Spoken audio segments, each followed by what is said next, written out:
contei isso em público. Na verdade, evitei até pensar muito no assunto durante anos. Mas tem coisas que não desaparecem quando a gente ignora. Elas só ficam mais silenciosas. Isso aconteceu quando eu tinha pouco mais de 30 anos e morava sozinho numa casa antiga, no interior. A casa não era abandonada nem tinha fama de assombrada. Era só velha, daquelas que rangem à noite, com paredes grossas e corredores longos demais. No começo, tudo parecia normal. Os primeiros meses foram tranquilos. Eu trabalhava durante o dia, chegava cansado à noite e dormia rápido. O silêncio da casa até ajudava. Mas com o tempo comecei a perceber que o silêncio não era constante. Ele vinha em blocos. Às vezes a casa ficava silenciosa demais, como se todos os sons tivessem sido desligados de uma vez. A primeira coisa estranha foi o corredor.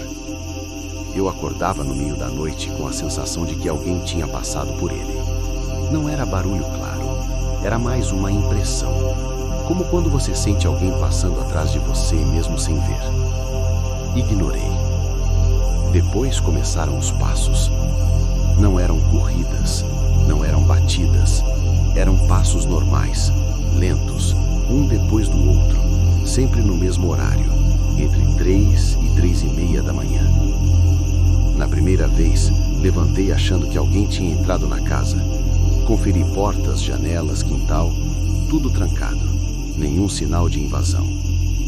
Na segunda noite, os passos pararam bem em frente ao meu quarto. Eu fiquei imóvel na cama, segurando a respiração. Não ouvi mais nada depois disso. Na terceira noite, acordei com a porta do quarto encostada. Eu tinha certeza de que havia deixado trancada. Comecei a perder o sono. Passei a dormir com a televisão ligada só para não ficar tudo escuro e silencioso ao mesmo tempo. Foi aí que começaram os detalhes pequenos. Objetos fora do lugar. Um copo que eu tinha deixado na pia aparecia na mesa. A porta da cozinha destrancada pela manhã. Nada que provasse alguma coisa, mas o suficiente para me deixar inquieto. O pior começou quando ouvi meu nome. A primeira vez foi quase imperceptível. Um sussurro distante, como se alguém tivesse falado do lado de fora da casa. Abri a janela. Não tinha ninguém. Na outra noite, ouvi de novo. Mais perto. Veio do corredor. Não era uma voz clara. Parecia alguém tentando falar baixo demais. Eu tentei racionalizar. Pensei em estresse, cansaço, insônia. Até que numa madrugada, acordei com a sensação de que tinha alguém no quarto comigo. Não vi nada, mas senti. Quem já sentiu isso sabe. Não é medo, é certeza. Meu coração disparou. Fiquei de olhos abertos, encarando o teto. Foi então que ouvi uma respiração que não era minha. Lenta, controlada. Vinha do canto do quarto. Foi nesse momento que eu fiz a pior coisa possível. Sem pensar, falei em voz alta. Tem alguém aí? Assim que terminei a frase, a respiração parou. Houve um silêncio tão absoluto que meus ouvidos chegaram a doer. E então, alguém deu um passo. Não foi correndo, não foi brusco. Foi um passo cuidadoso, como se não quisesse me assustar. Eu não me mexi, não gritei, não rezei. Só fiquei ali, paralisado, até o cansaço me vencer. Depois daquela noite, nada voltou ao normal. Os passos passaram a acontecer quase toda a madrugada.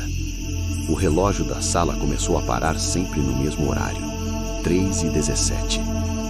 Quando eu arrumava a casa, parecia que tudo voltava para o lugar errado depois.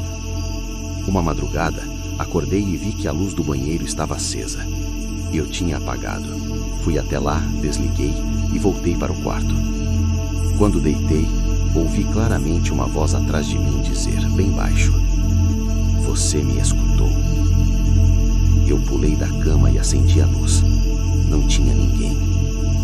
Naquela noite, dormi sentado no sofá, com a casa inteira iluminada. Os espelhos começaram a me incomodar depois disso. Não sei explicar direito, mas às vezes parecia que meu reflexo demorava a acompanhar meus movimentos. Coisa mínima, fração de segundo, mas acontecia. Uma vez lavei o rosto, e quando levantei a cabeça, meu reflexo ainda estava com os olhos fechados. Nunca mais fiquei naquele banheiro no escuro. Pensei em sair da casa várias vezes, mas sempre adiava. Parte de mim achava que se eu fosse embora, estaria confirmando que aquilo era real. Até a noite em que ouvi meu nome sendo chamado, usando a minha própria voz. Mesma entonação, mesmo jeito de falar. Vinha do corredor. Peguei minhas coisas no dia seguinte e fui embora. Não expliquei nada para ninguém. Disse que precisava mudar por causa do trabalho. Hoje, anos depois, não moro mais naquela casa. Mas tem coisas que não ficam presas a um lugar. Às vezes, quando tudo fica silencioso demais, eu sinto a mesma presença. Não vejo nada, não ouço nada, mas sei que está ali. Eu não falo mais sozinho. Não faço perguntas no escuro. Não chamo, porque aprendi, da pior forma possível, que algumas coisas não precisam de muito. Basta você falar em voz alta, uma vez, para nunca mais ficar sozinho de verdade.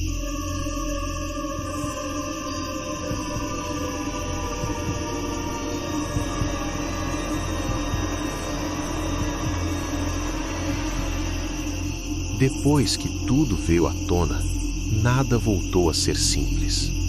Por muito tempo pensei que o que eu tinha vivido naquela casa fosse algo extraordinário demais para caber na vida comum. Algo que pertencesse apenas ao campo do espiritual, do inexplicável, do que foge da lógica.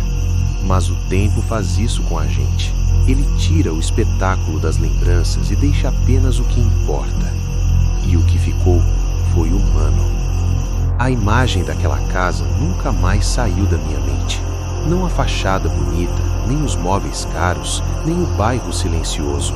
O que voltou repetidas vezes foram os sons, as portas batendo, os passos correndo pelos corredores, o barulho constante de algo tentando ser notado. Hoje eu entendo, não era fúria, era desespero. Aquela menina existia no porão, mas também existia em cada silêncio mantido acima dela.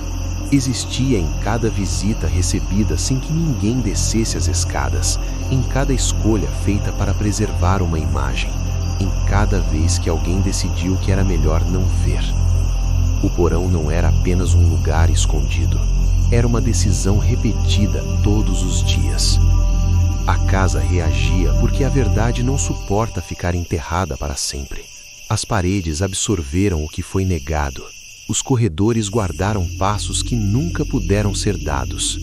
O barulho era a única linguagem que restava. E eu estive ali, no meio disso tudo. Por muito tempo me perguntei se eu poderia ter entendido antes, se havia sinais que ignorei. Se em algum momento eu também escolhi não enxergar algo porque era mais fácil seguir adiante.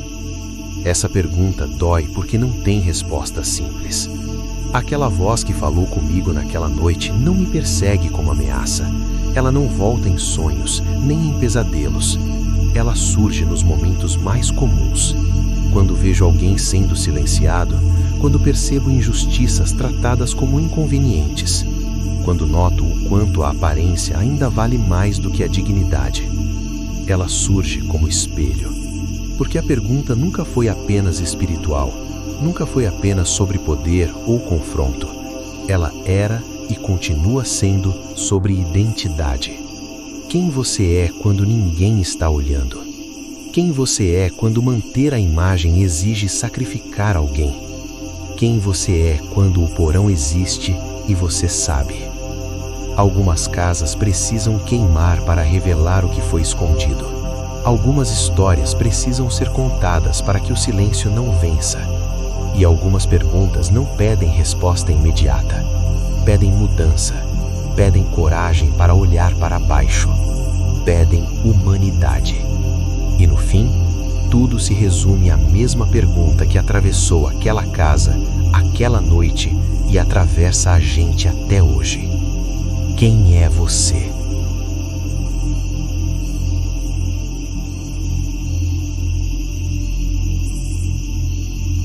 Depois de um tempo, Parei de tentar entender o que era aquilo. Comecei a me preocupar mais com como aquilo agia. Percebi que não acontecia todas as noites. Só quando eu relaxava demais. Só quando esquecia. Era como se o silêncio fosse um convite. Houve semanas inteiras em que nada acontecia. Nenhuma sensação estranha. Nenhum detalhe fora do lugar. Nessas épocas, eu quase conseguia rir de mim mesmo. Pensava que tudo tinha sido estresse, medo acumulado, noites mal dormidas. Mas bastava um dia ruim. Uma noite em que eu deitava cansado demais para ligar a televisão. Uma madrugada em que o quarto ficava quieto demais. E a sensação voltava. Não vinha com barulho. Vinha como uma certeza repentina, impossível de ignorar. Comecei a perceber outra coisa. Aquilo reagia aos meus pensamentos. Não imediatamente, mas com precisão desconfortável. Se eu pensava, isso acabou, algo mudava no ambiente. Se eu pensava, não tem nada aqui, o ar parecia pesar. Uma noite, sentei no sofá e fiquei encarando a parede, tentando provar para mim mesmo que estava tudo sob controle. Fiquei ali, em silêncio total, por vários minutos. Foi então que ouvi um estalo vindo do corredor. Não foi forte, foi quase educado. Levantei devagar e olhei. Nada fora do lugar. Mas naquele momento eu entendi. Aquilo não estava tentando me assustar. Estava tentando me lembrar. Os sonhos começaram depois disso. Não eram pesadelos comuns. Eu sonhava com a casa antiga, mas vazia. Sem móveis, sem portas, sem janelas. Só corredores. Sempre corredores. Eu andava por eles sabendo exatamente onde estava, mesmo nunca tendo visto aquele lugar daquele jeito. Em todos os sonhos havia a mesma sensação. Alguém caminhava atrás de mim, no mesmo ritmo. Nunca alcançava, nunca se afastava. Eu acordava sempre antes de ver qualquer coisa, sempre suando, sempre no mesmo horário, 3h17. Comecei a evitar dormir. Quanto menos eu dormia, menos sonhava, mas o cansaço cobrava. Certa madrugada, acordei com a sensação clara de que alguém estava sentado no quarto da minha cama. Não tocava em mim, não respirava alto, apenas estava ali. Eu não abri os olhos. Fiquei imóvel, contando mentalmente minha respiração, tentando não pensar em nada. Foi aí que percebi algo ainda pior. Eu conseguia sentir exatamente onde aquilo estava, como se meu corpo tivesse aprendido a reconhecê-lo. Quando criei coragem para me mexer, a sensação desapareceu, como se tivesse se afastado, satisfeito. Depois disso, comecei a mudar hábitos sem perceber. Passei a falar mais alto durante o dia. Deixava o rádio ligado mesmo quando não estava ouvindo. Evitava ficar parado demais. Eu não chamava isso de medo, chamava de adaptação. Algumas pessoas me disseram que eu parecia diferente, mais atento, mais tenso. Uma delas chegou a perguntar brincando se eu estava sendo seguido. Eu ri, mas por dentro senti algo gelar, porque de certa forma eu estava. O mais estranho é que aquilo nunca me impediu de viver, nunca atrapalhou meu trabalho, nunca machucou ninguém. Era como se quisesse apenas existir perto.